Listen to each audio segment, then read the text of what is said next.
Tapos na naman po ang maghapon po. Medyo patapos na rin po sa pagtatanim. Kaunting-kaunti na lang. Nililig-ilim lang po kami sa silihan. Buti na lang umulan kahapon. Kaya hindi matuyot ang aming, kaunti lang po ang aming titiligan. Yan. Yan, fungicide po bro, yung ating pong inilalagay. Ha? Fungicide po yan. Oo. Oh. Meron nakagat dun siya. Mahirap ng huli na eh.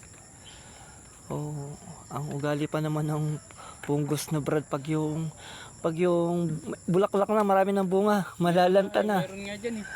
Yun ang ugali ng punggos, doon po kami sa kabila na dali yun. Kahit nga nilagyan ko yan, kaya lang kunti kasi nilagay ko yan. Pero dapat pala madiligan uli ng punggos brad, namumulaklak na eh. Nadiligan ko yan. Nalagyan niyo po. Okay. Oh, mas maganda po ang talbusan po nito eh. Pailan na namatay niya.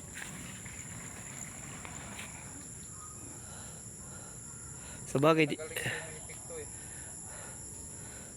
dapat pala nang mula po sa pagtatanim talaga nung malagyan na. Wala kasi basal yan eh. Kaya yung doon nagmumula doon sa pinakailalim, di ba? Aha. Tapos mabubulok yung ugat. Yung ginagawa nga po namin yan bago namin tinanim, di ba nasa seedling po?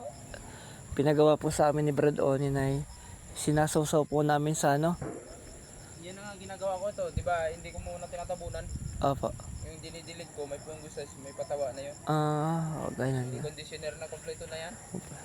Kasi ang ugat niya, maliliguan nitong ano, di ba? Yan, wala pang ano, nakalatag lang, di ba? Binutasan ko muna, tapos pinaglagay ko.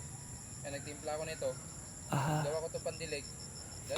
Tsaka tatabunan. Para mo rin na rin siyang sinawsaw. Mas maganda. Kasi ang pati tuloy yung lupa doon O yun. Yun mas maganda po. mababasa din. Yun ang mas maganda po. Pati yung lupa dun sa palibot, basa siya. Mas okay siya. Kaysa dun sa isasawsaw, yung pinakaugat lang ang meron. Yung lupa, di-treat mo ulit din yun. Ito, Diretsohan na. oo. Kasi dyan ko nga binasi. Kasi dinilig ko yan, huli na eh. Yung sa ilalim. Pero okay itong ano. Kamuti kasi na hindi pa nabubulok. Ngayon nakita mo dyan, napuputi-puti. Gumala ka dyan. Ngayon pa lang nabubulok. Ayun, pinagmumula yun ng punggos, brad eh. Pinagmumula yun ng punggos. Yun nga yun. Naamag yun eh. Inaamag. Amag kasi yan, fungus.